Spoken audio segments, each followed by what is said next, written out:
Get ready to take a flamethrower to the official narrative and learn what the elites don't want you to know. You're listening to The Tom Woods Show.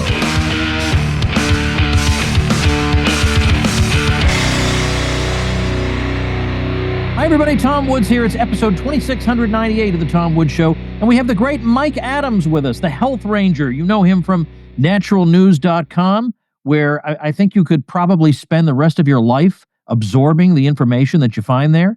And you can talk to Mike. Sure, you can talk to him about health. That's the easy way. The other way is you can talk to him about anything in the world, apparently.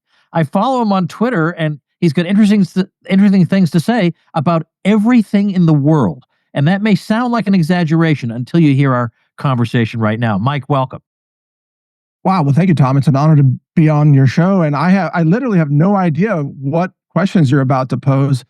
So we're going to test your theory of whether I could comment on anything. Yeah, I didn't brief you in any way. No. This is completely. But the good thing that you know is that when you're on the Tom Woods Show, you know it's not going to be a gotcha interview. You know it's not going to be that I'm going to talk to you briefly about the Republican convention, and then I'm going to ask you, what were you doing at Bohemian Grove? You know, like it isn't going to be like that. Right. And I'm pretty sure that you're welcoming of rationality and reason. So that's always a great place to start. Well, I try. I do my best. You do a great job.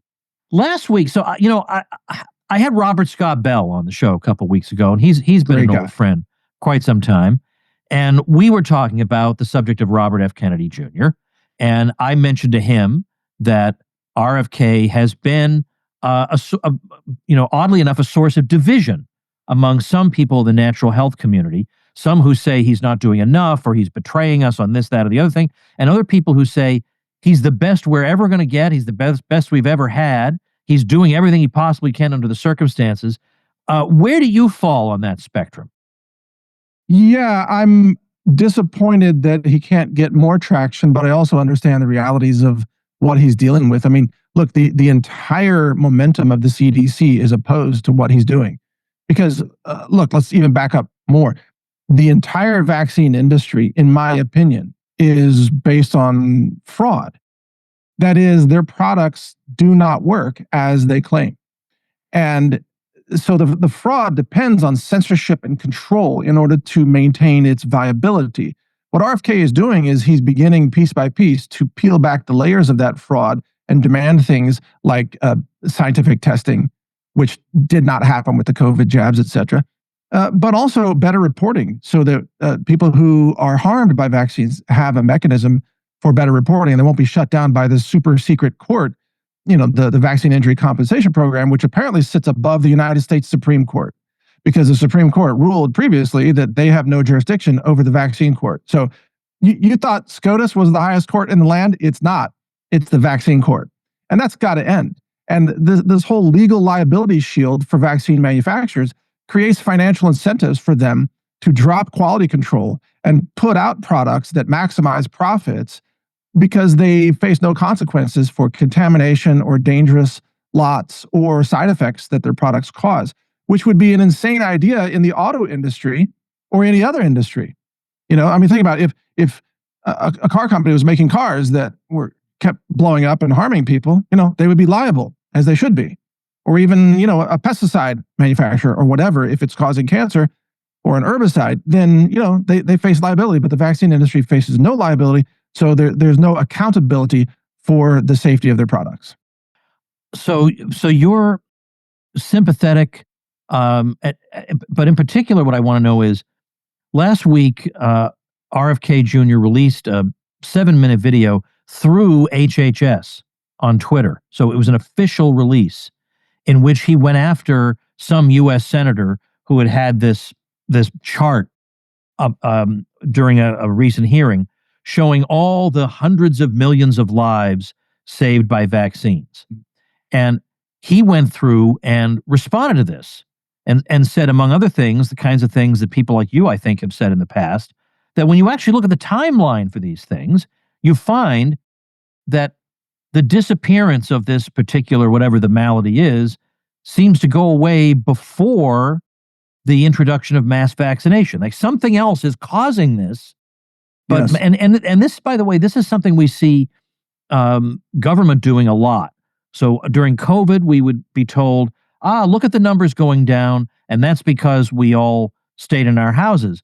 But you would notice that in many places, the exact moment that the numbers started to go down would actually bear no connection whatsoever to the introduction or removal of the lockdowns. It would seem completely random. Or, example I'm fond of citing, the Occupational Safety and Health Administration. They say, oh, well, after we got that, look at all the progress we made against workplace injuries and fatalities. But what they don't show you is that trend was already existing. But they always want to take credit for already existing trends. The point is, you and I can talk about this stuff all day long. But when a guy bearing the seal of the HHS releases a video like that, I dare say that's a big deal. Well, this is why they fought so hard to prevent him from achieving that position.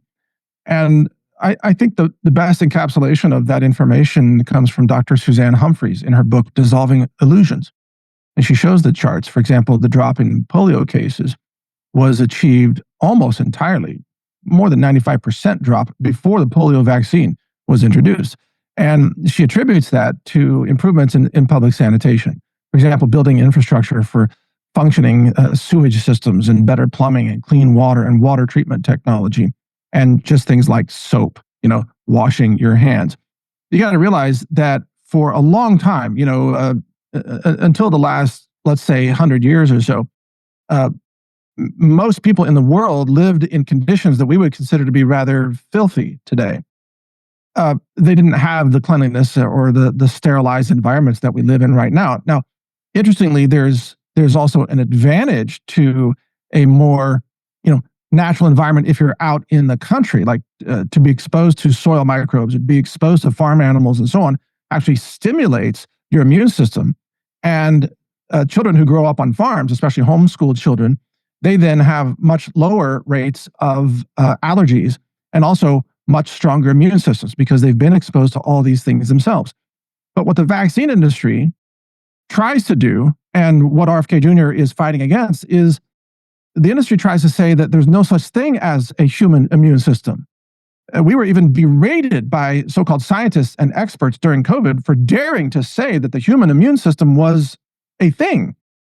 And that what the vaccine industry wants to say is that you're born with no immune system, just like, the LGBT advocates say you're born without a gender, and then a gender is assigned to you by the doctor. Well, that's absurd. That's absurd, right? But it's also absurd to say you're not born with an immune system, and your immune system is injected into you through childhood vaccinations. That's also absurd because, Tom, using reason and rationality, how did our ancestors survive before the inventions of vaccines? How does humanity even exist? And the answer is the immune system. And a significant portion of the human genome is tied to the functioning and the activation of the immune system itself. So we already know how to keep ourselves alive from various toxins or exposures or pathogens. And it doesn't mean that pharmaceuticals in some cases can't help, or certain herbs such as, wormwood herb or certain pharmaceuticals like ivermectin, which does attack parasites, but that's based on a soil microbe, by the way. It's not a synthetic molecule. It came from nature. But our ancestors existed and survived because of the human immune system, not because of vaccines. Well, now the question that comes to my mind, because I haven't been following it all that closely, involves YouTube. Now, I'm sure you have had your run-ins with YouTube. I don't even have to ask you that question. No, I've been deplatformed since 2014. Okay, I assume that. Yeah. I would assume nothing less. I haven't gotten quite to that level, but keep working at it. Well, Mike, I'll tell you, I was hanging by a thread because the system is you get a warning, and then if you don't bother them for a while, the warning goes away. But if you get 3 strikes. And I was at the warning plus the 2 strikes for a while. I didn't say anything to anybody. I was on the verge of having it yanked away. Anyway, the point is, well, don't post this video on YouTube. You will absolutely get a strike. I don't particularly feel like testing the theory. No, 100%. You will get a strike. Well, but see, in a way, that's really kind of what I'm driving at now. Because during COVID, obviously, that there were things you couldn't say that were demonstrably true.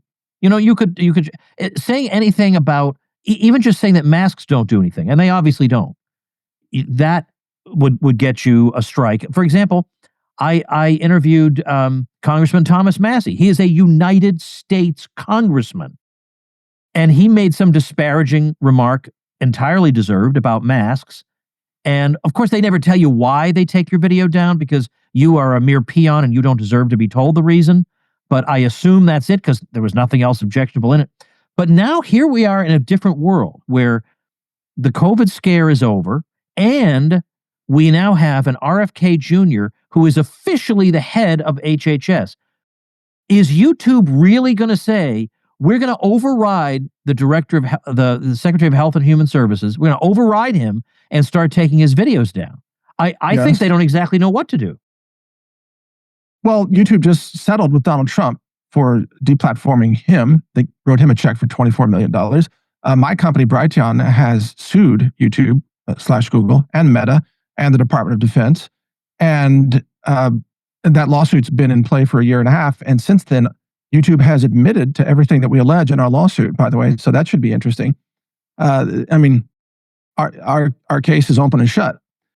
But I don't expect to receive a $24 settlement check from YouTube, because I'm not the president of the United States. But here's my take on this, Tom, and this gets back to libertarianism and the role of government. I think one of the only core proper roles of government is to protect the rights of the individual, as elucidated in the Bill of Rights. It is not the job of government to control speech or to limit speech, but it is the proper role of government to force platforms of open debate, such as YouTube, to respect constitutionally protected speech.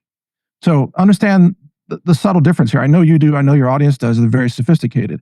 But I'm not calling for government to censor YouTube. I'm calling for government to force YouTube to stop censoring Americans. And that would include on medical speech. So YouTube, in my opinion, should not be allowed to operate, because they are the dominant platform of video conversations and debate, which is critical to a constitutional republic. And yet they are censoring us. That would be like the phone company censoring you based on you saying the word vaccine during a phone call.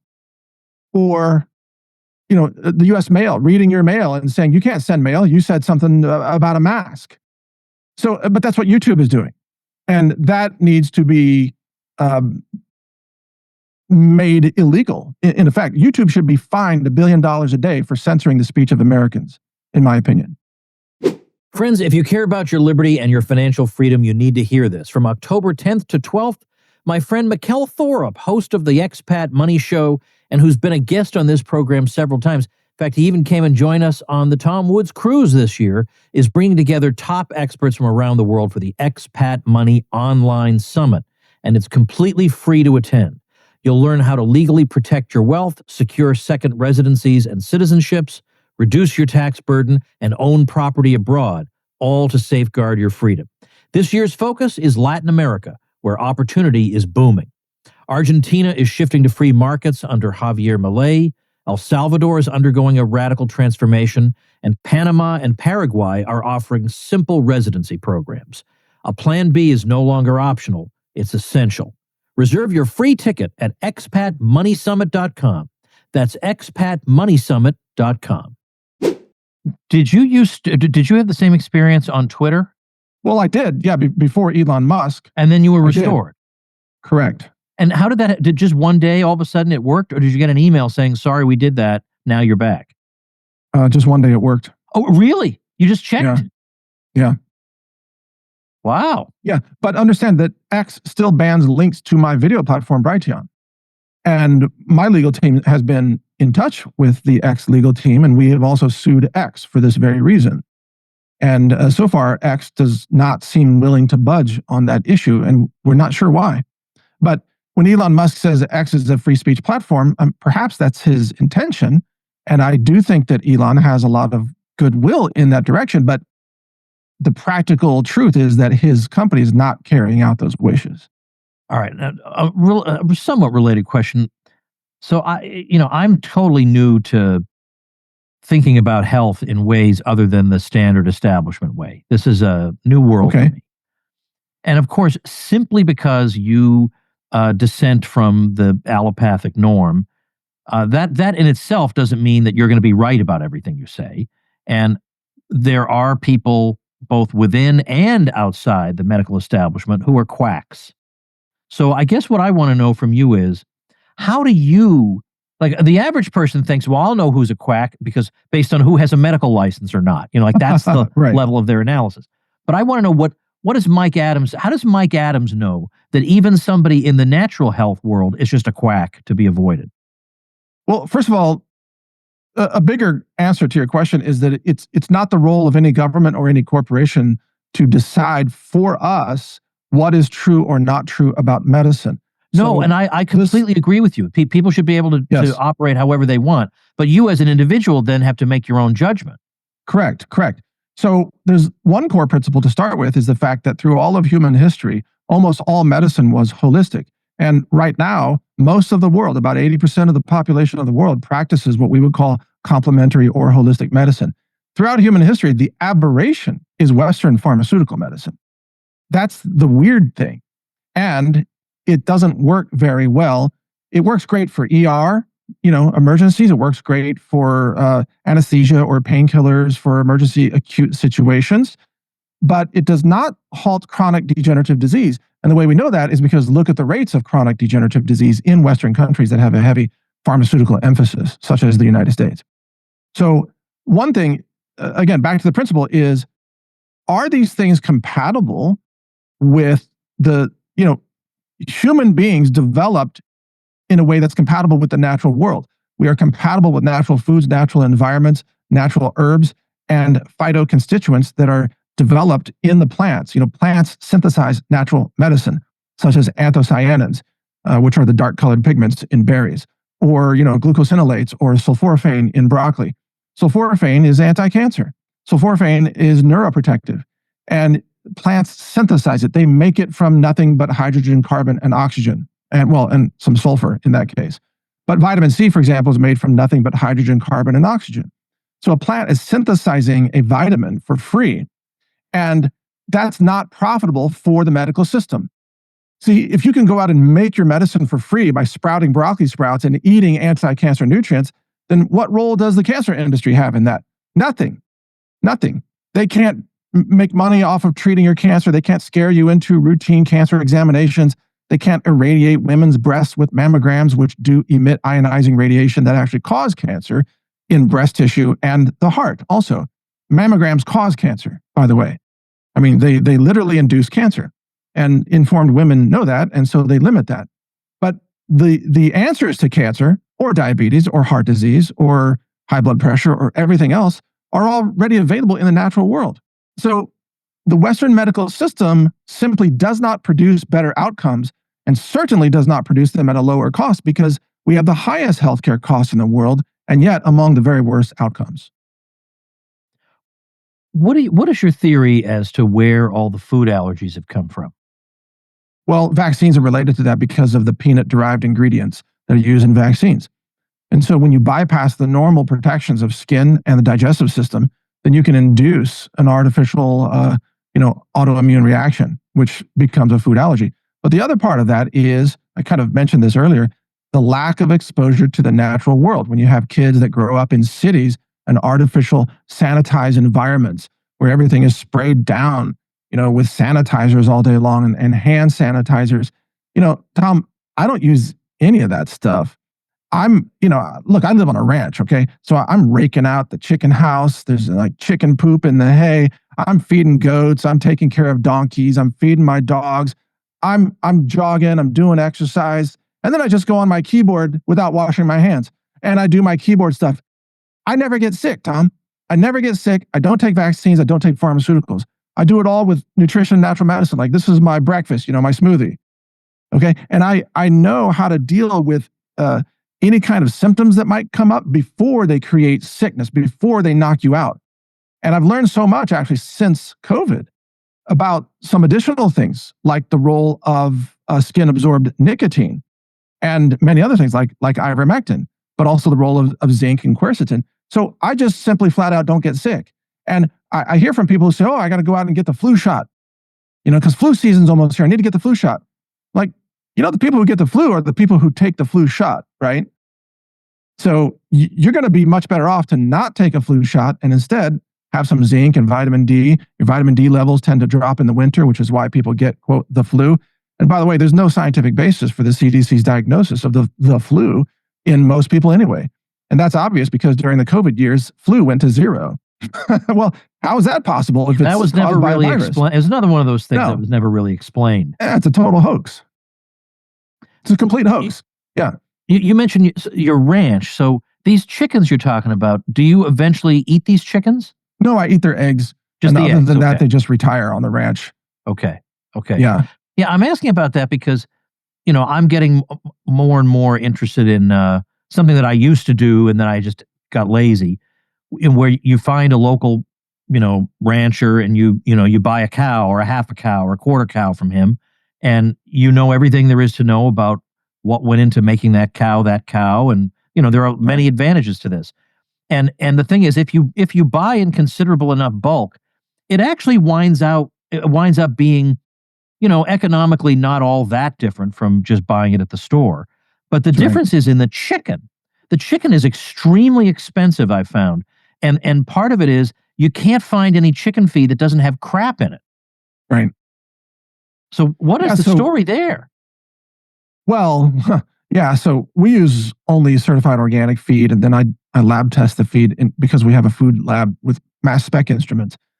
So I'm in a unique position to test it, so I know it's clean. But for most people, it's difficult to get clean feed, and I strongly encourage free range chickens at your home, so that a lot of their diet is things, weeds and bugs and scorpions or whatever they're out there eating, or small lizards, etc. And you can also, you can plant local plants like mulberry trees that will drop mulberries, which are rich in anthocyanins that are good for the chickens. So if you have chickens, I encourage you to plant an ecosystem that provides a lot of potential food for those chickens, so that you're only supplementing with the store-bought chicken feed. But Tom, there's no question that it's going to be the most expensive chicken you've ever eaten if you eat them, or in my case, the most expensive eggs. But I don't care. I mean, it's about the health properties and not having exposure to the toxins, and also knowing that I'm giving my chickens a decent life for a chicken. Yeah. You're not in a chicken factory. You're running around the farm with no fences. My chickens have no fences and no barriers. They just go as far as they want to find food.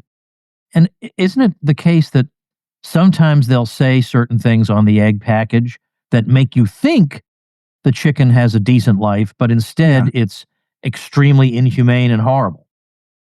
Yeah, I'm very skeptical about a lot of the free range claims, because all it means is they have access to the outdoors. Well, how big is the outdoors? And is it just a dirt field with no grass, no weeds, nothing to eat? See, observing chickens in a natural environment on my ranch has taught me a lot about chickens. For example, I heat my buildings with an outdoor wood boiler. Okay, so I chuck wood into the boiler and it heats the water, and I circulate water into my buildings, and I blow the heat out with a radiator fan. Okay, so I don't use any electricity to heat. I like to live as low tech as I can. Now, when you do that, you're going to get a lot of ash. So about once a year, I shovel out the wood boiler into a giant ash pile. Found out that the chickens go to the ash pile and they bathe in it. They flick the ash under all their feathers. And that stops the mites and the bugs that normally attack chickens. And chickens will also do this with dirt. So they will self-medicate with anti-parasite substances that they find in the environment around them. And so that's why I don't vaccinate chickens. I don't treat them with any medications other than ivermectin.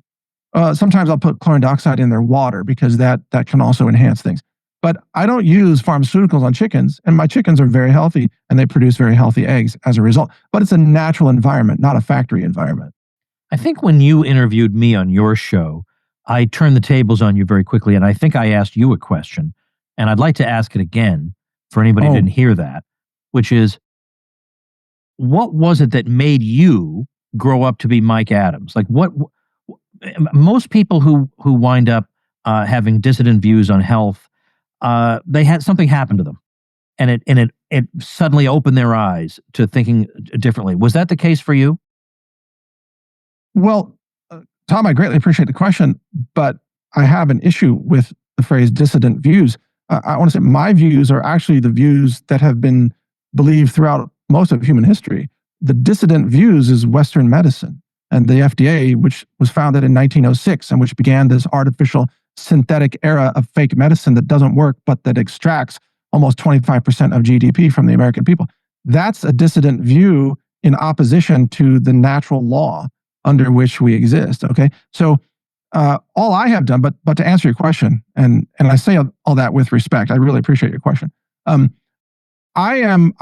always a curious person. I'm a highly intelligent person, but I'm not afraid to ask tough questions. And I grew up on a diet of a lot of processed food. And by my late 20s, I was a wreck in terms of health. Borderline diabetic, chronic pain, borderline obese, etc. And in order to solve my own problem, I had to start learning about the relationship between food and health outcomes. And you got to understand that, to your audience, before the year, 2010, most doctors in America believe there's no relationship between what you eat and the health outcomes that you experience. It was a very common belief, and it's still common among many doctors today. Now, it's unbelievable, but that's what they believed. And so I had to start educating myself about those relationships. And as soon as I began to realize that, I began to change my diet. And then I started to get much better health outcomes. And then I began to share that information with people starting in 2003. And here we are 22 years later, where basically everything I've said has been completely vindicated now. Although it took 25 years, Hey, everybody, are you being lied to? They tell you to defer paying your taxes by saving in a 401k or IRA because you'll retire in a lower tax bracket. But if that were true, why are so many retirees in the highest tax bracket of their lives? Well, it's time to get the truth and discover a better way to grow and protect your money. Bank on Yourself is the proven retirement plan alternative that banks and Wall Street hope you never hear about. With Bank on Yourself, your plan doesn't go backward when the markets tumble. Your principal and growth are locked in. You'll know your tax rate in retirement, 0 under current tax law, which protects you from the coming tax tsunami. You get access to your money for emergencies and opportunities with no questions asked. There are no government penalties or restrictions on how much or when you can take it. And when you use your money, it keeps growing like you never touched it. Try doing that with a 401k or IRA. You get built-in inflation protection too. Your money's guaranteed to grow by a larger dollar amount every year in both good times and bad. You can get a free report that reveals how you can bank on yourself and enjoy tax-free retirement income, guaranteed growth, and control of your money. Just go to bankonyourself.com/woods and get your free report. That's bankonyourself.com/woods. bankonyourself.com/woods. I would say over the past 5 years, you must have seen significant growth in people curious about these topics. Absolutely. Yeah. I was doing a cartoon series back in 2006 called Counterthink Cartoons, where I was demolishing the FDA and Big Pharma and the vaccine industry. And people thought that was really fringe and kooky back then. Today, those cartoons look like prophecy. It's like, wow, how did you know back then that the cancer industry was a money-making fraud, et cetera? Well, as I say, look, if you're 2 years ahead of the mainstream, you're considered a genius. If you're 20 years ahead, you're considered a kook. Okay, and it's just the truth. Ron Paul, he was 20 plus years ahead talking about the Fed. When Ron Paul was talking about the Fed in the 1990s, everybody was like, "You're insane. The Fed's got to be part of the federal government, and they have our best interests at heart." Yeah, today that's a laughable idea. So, Ron Paul had it right, and even my work was built on the shoulders of other people that I read their books and I learned from them. Dr. Gary Knoll, for example. And so it's just been this long train of awakening, and we're at the greatest awakening right now with RFK Jr. as the Secretary of HHS. About close to 10 years ago, you wrote a book called Food Forensics. Is that right? That's right. Okay. What's the thesis of that book? Is there anything you'd change about it 10 years later? I would just add to it. Food Forensics, it was a #1 best-selling science book on Amazon. And it basically goes through some testing of foods, because we do mass spec laboratory testing of heavy metals and glyphosate and things like that. But then it talks about what I consider to be dangerous or questionable ingredients versus healthful ingredients. But we've learned a lot since then. And one of the most profound things that I've learned is that even if you have great nutrition in your life, and I mean really top of the line, clean foods, organic, etc., I was missing a very critical component in all of this. And it's light as medicine and also what's called photoactivated nutrition. So it turns out that light, like natural sunlight, but especially the far infrared wavelengths from sunlight, they really penetrate through your body deeply. And there are photoreceptors on your organs inside your body. I don't know if you knew that, but many of your cells have photoreceptors. You're like, why? Isn't it dark in there? Well, light gets through, sunlight gets through. And it turns out that many of the nutrients that people would want to consume that are healthful nutrients, like turmeric, which I have in my smoothie, turmeric has a certain potential level by default. But then if you go out into the sun and you get sunlight, it photoactivates that nutrient and vastly increases its efficacy and absorbability in the body. So what I missed, to answer your question, what I missed in food forensics is also and light. Like it should have been eat all these foods and then get sunlight, and then the foods and the nutrients actually have their best effects. And if you think about it historically, what did previous generations love to do? Go out and have a picnic, eat in the sun, right? And work in the sun. Our lives used to be more outdoor lives. In the last 3 generations, we've become indoor people, all on our computers and blue screens all day long. It's not just the lack of natural light, it's the lack of your nutrition being photoactivated by sunlight. Let me follow up then with what I think a lot of people might respond with, that they would say, but the problem with being outdoors and in the sunlight is what? That you're going to get a sunburn. And they think that the sunburn in turn means melanoma. And that means really bad news. What's the correct way to think about that? Yeah, so processed food that lacks nutrition makes you susceptible to sunburn. And sunburns are bad. They are harmful. But the reason many people burn, like, let me just give an example. I'm a very white guy. When I was younger, I used to burn very easily. It was because of the processed food nutrition that I had. Now, if you look at my skin tone right now, I don't look pasty white. It's because I'm out in the sun every day with no sunscreen, but having taken the right superfoods, like in my smoothie, and the right supplements and so on, including astaxanthin. And so when you have good nutrition, you are naturally more resistant to ultraviolet light. Now, this is critical to understand. Like people in Hawaii, they know all about astaxanthin. I mean, many of them do, especially the athletes. If you take astaxanthin, see, I don't know how deep to go in this, but astaxanthin is made by single-celled organisms, Haematococcus. And it creates astaxanthin as a spherical shell around itself when the water dries up. And it needs to survive for up to 100 years. It needs to survive intense sunlight without losing its genetic integrity. So astaxanthin blocks sunlight to allow the genetic integrity of the organism to survive, so that when the rain comes back, it can re-sprout and regrow back into a green algae, which is what it is when it's got plenty of water and food, okay? So if you take that astaxanthin, which is that protective cocoon, and then you eat it, and it's also found in salmon, it's what makes salmon flesh pink. When you eat the astaxanthin, and it gets distributed into your fat cells because it's a fat-soluble carotenoid. It's known as the king of carotenoids. Then your skin has natural built-in sunscreen. Now you're not going to be susceptible or as susceptible as you were. And then when you go out in the sun and have healthy, normal exposure, then you're going to have a melanin reaction to build up darker skin tone. And then it turns out, Tom, and I can even show you the scientific study, that having darker skin tone, having melanin in your skin, protects you from 5G radiation. So it protects you from cell tower radiation and electropollution. If you think about it, it makes sense because it's protecting you from the electromagnetic radiation of sunlight at certain wavelengths. And there's actually a published study from Chinese researchers right now that shows that if you have more melanin, then you can block more than 99.99% of 5G radiation. So very few people know this. I've got so much left that I want to switch to a completely different topic, okay? Completely different. Sure.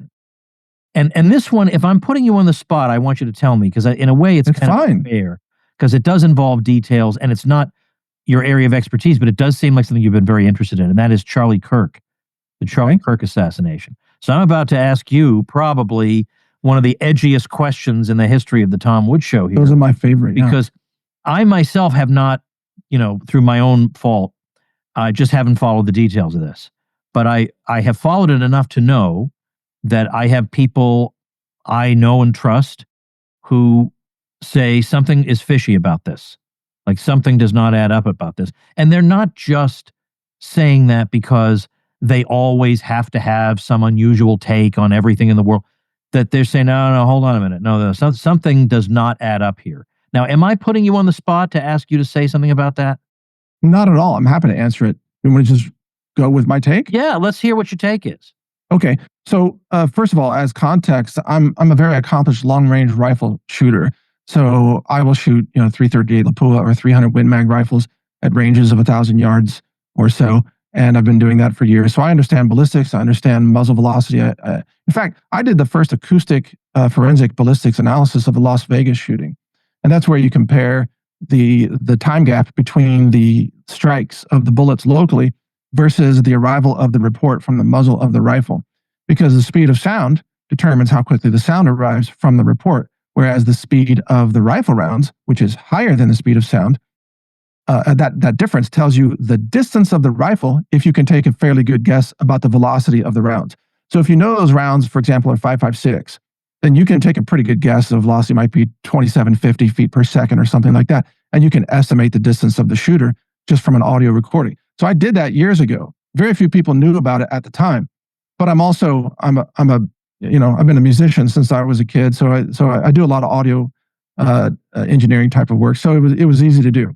Now everybody's doing audio analysis of the shooting with Charlie Kirk. The problem is this analysis doesn't work if you have subsonic projectiles, which I believe to be the case with Charlie Kirk. So in a subsonic projectile, you have to flip everything upside down. In a subsonic projectile, the sound arrives before the projectile arrives, obviously. But that's not the way most people are looking at this. And also, when you have so many buildings there on campus, you get sound reflections. So you get rifle reports that can bounce off of straight edges and come back to people's microphones. And then if you do the calculation of that rifle report, you would actually hear two reports, one from the original rifle and the second from the echo of it. And that can be very confusing, or some people can get the wrong calculations, adding the distance together of those two lines.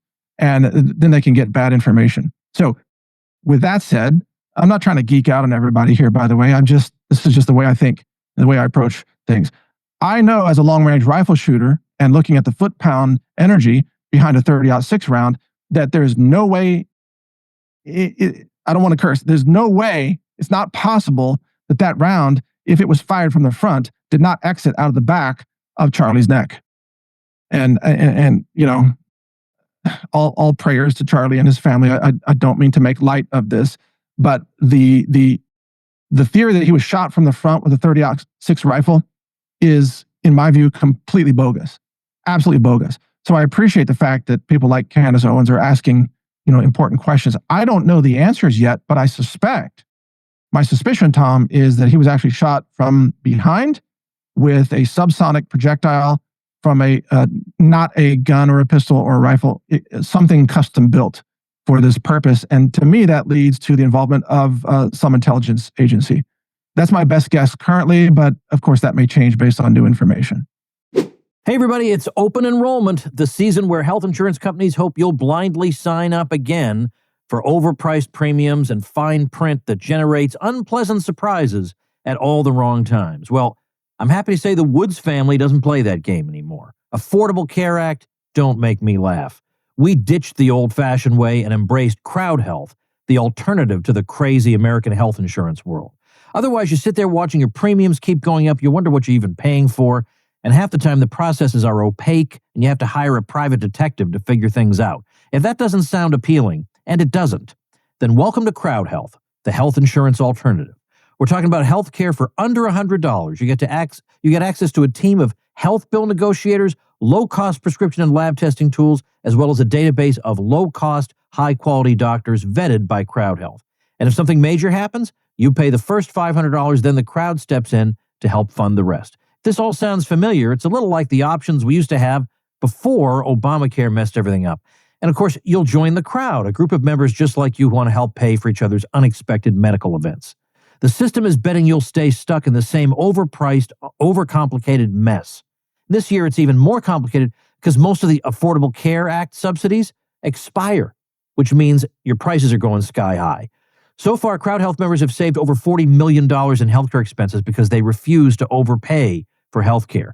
This open enrollment, take your power back. Join Crowd Health to get started today for $99 for your first 3 months using code WOODS at joincrowdhealth.com. That's joincrowdhealth.com, code WOODS. Crowd Health is not insurance. Opt out. Take your power back. This is how we win. Joincrowdhealth.com, code WOODS. So then I suppose I can probably gather what you thought when we got the report or whatever saying that there was no exit wound and he was like a man of steel. And then, of course, makes people feel even better about Charlie Kirk. What a man of steel. And I thought, what? Something about that sounds a little bit fishy. Well, one of the most controversial tweets I put out, it was on a Monday. I said, "Happy Monday. I believe that all bullets have to follow the laws of physics." And, that set people off. Oh, how dare you, Also, all human bones have to follow the laws of physics. And I don't mean any disrespect to Charlie at all. But it is not possible for human bone vertebra to deflect a 30-06 round, especially if it's fired, straight on. Now, if you want to ask who has the most dense bones, actually, who has the most dense bones of all humans? It's athletes, and specifically, it's wrestlers and Brazilian jiu-jitsu athletes, or those who engage in striking arts. So martial artists, cage fighters, they have very high bone density. They can get into car wrecks and suffer a lot less damage than a typical person. But they're still not bulletproof, okay? And Charlie Kirk was not a cage match fighter. He did not have bone density any higher than any average person his age. Why? Because he wasn't an athlete. So anybody saying that Charlie Kirk has bones of steel just completely discredits themselves. But, I don't know what the story is either. As you say. No, I don't either. We can't know. But what usually happens in cases like this where something is dubious is that it all gets swept away and everybody continues to have their questions and they speculate on it forever and nobody ever finds a smoking gun. Is there any chance of that being different this time? Well, think about it this way.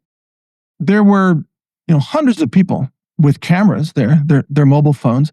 There were hundreds of additional cameras on campus, and yet they haven't produced a single video frame or photo of the so-called suspect, Tyler Robinson, carrying a rifle, laying in a prone position with a rifle, shooting a rifle, muzzle flash, etc. Not a single frame has been produced. Now, that's impossible in this day and age. I mean, you think of almost any other event, think about J6. 1,000 different cameras running, different camera angles. You could document everything that happened second by second from people's cameras. You could identify people. You knew who punched what, who threw what, everything. You're telling me that with all these people and all these cameras on campus, that this guy, Tyler Robinson, he walked around campus with a rifle down his pants, which also doesn't make any sense if you ever try to assemble and disassemble one of those rifles quickly when you're nervous and your adrenaline is pumping. It's impossible, especially on a rooftop after you took a shot and you think people might be looking for you. It's impossible that there's not a video of this guy if he carried out this act. So I would say, Tom, Tyler Robinson is the patsy and he's innocent of what he's being accused of. He may have, odd friends, furry friends or whatever kind of weird perverted stuff maybe he was into. I don't know. I don't care. It's not my business. But I don't believe that he shot Charlie Kirk. Yeah, my understanding is again, I haven't read as much as I should, is that he's not cooperating. And apparently he is sticking to, I did not do this. Yeah, wouldn't you if you were innocent? Yeah, that does make sense. Yeah. Yeah, he's a scapegoat. And one of the tells in this is how all the people that want you to swallow this narrative are saying, death sentence. We have to put him to death as quickly as possible. Lee Harvey Oswald. They want him gone because he knows he's innocent, I believe. And if he wasn't, I mean, if he were guilty, wouldn't we have his DNA on the rifle? Wouldn't we have photos and videos of him on campus with a rifle? I mean, we would have really substantial evidence, not this fake text message that nobody believes, because of course the FBI has cell phone SIM card spoofing technology. You know, Tom, they can send a text from your phone effectively, and on your account anytime they want, so they can make it look like you said anything they want you to say. And I believe the FBI has been deeply involved in just basically fabricating evidence, not looking for who committed the crime. I mean, and I stand behind that. And that's, look, everybody, it's funny, before Trump was president, everybody knew that about the FBI. Look at J6. Look at the history of the terror plots. Look at the staged fake kidnapping of Michigan Governor Whitmer. These were all FBI plots. And look at 275 FBI agents now admitted to have been at J6. What were they doing there? They were instigating the insurrection. Come on. Sometimes it's not that difficult to know what's happening. And I don't think that Kash Patel has achieved the level of reforms in the FBI that he wants to, and nor has RFK Jr. achieved the level of reforms that he wants, because these government agencies and institutions, they're heavily burdened down with people who are effectively at war with the American people. And the FDA qualifies as that as well, in my opinion. Well, the health area, I mean, you know better than anybody, but there are so many people whose careers and reputations depend on the establishment version being unimpaired and being unchallenged. I mean, it's mind-blowing how many people, how much influence we're talking about. I mean, whatever you may say about RFK Jr., what he has done is far more than I expected anybody ever to do in my lifetimes. And man, has he gone after, again, an entrenched power structure, seriously entrenched, not just in the U.S., but of course he's giving people indirect. The United States is a powerful country. And if there's somebody like RFK and HHS, that reverberates around the world. This guy is a disaster from their point of view. I mean, yes, to some extent they can make fun of him or whatever, but the fact is some people now have heard things that they'd never heard before. RFK is doing really important work, and I support what he's doing. But I want to give credit to Lee Zeldin also at the EPA. So I think there's no better example of an agency that was at war with America than the EPA. The EPA, with their endangerment finding, they basically said that they regulate all carbon dioxide and that carbon dioxide is a pollutant, which that would be a shock for all plants to hear, since they use it for photosynthesis to generate everything, including all of our food crops and vitamin C and everything else, right? So he has really begun dismantling a lot of what the EPA stood for, which with the EPA going to war with America's energy infrastructure, that has put America far behind other countries like China in the AI race, because the limiting factor in AI is not the microchips, but the energy. So when Elon Musk talks about, hey, we're going to open a 2 gigawatt data center, notice he's defining it in terms of energy units, gigawatts. And it's not based on how many CPUs, because we can get the CPUs or the GPUs or whatever are needed. But the energy is a limiting factor. Well, China didn't buy into all the climate change nonsense. So China is now producing over 10,000 terawatt hours of energy every year, which is more than double what the United States produces. And even with Trump wanting to launch these 10, what are the Westinghouse AP1000 nuclear power plants, that will only add 100 terawatt hours annually to the US. And the US is currently only sitting at 4,400 terawatt hours, less than half of what China produces. So if you look at the AI race to superintelligence, which many people believe will lead to world dominance over military and everything else, China is in the lead now in terms of energy because they didn't buy into climate change. So the EPA crippled the US infrastructure and put us behind in possibly the most important and final race of human civilization, which is the race to superintelligence. Mike, if people want to follow you, how should they do that? Well, they can find me at naturalnews.com, or if you want to hear my interviews with people like you, by the way, and you're always invited back, brighteon.com, just like it says on the screen there, brighteon.com. You can find me there. That's a free speech platform. And we have our own AI engine at Brighteon.ai, and it is the only totally non-woke AI engine that also knows everything that RFK Jr. knows about vaccines because we trained it on his books. Smart. Yes. Okay, tremendous. All right, I'll put those links up at tomwoods.com/2698 also. And Mike, thanks once again. Great talking to you. Thank you, Tom. It's been a pleasure. And thank you, ladies and gentlemen. Make yourself and those you love less vulnerable to the regime, both mentally and physically. Get more forbidden information at tomsfreebooks.com and be sure to subscribe to the show wherever you listen. See you next time.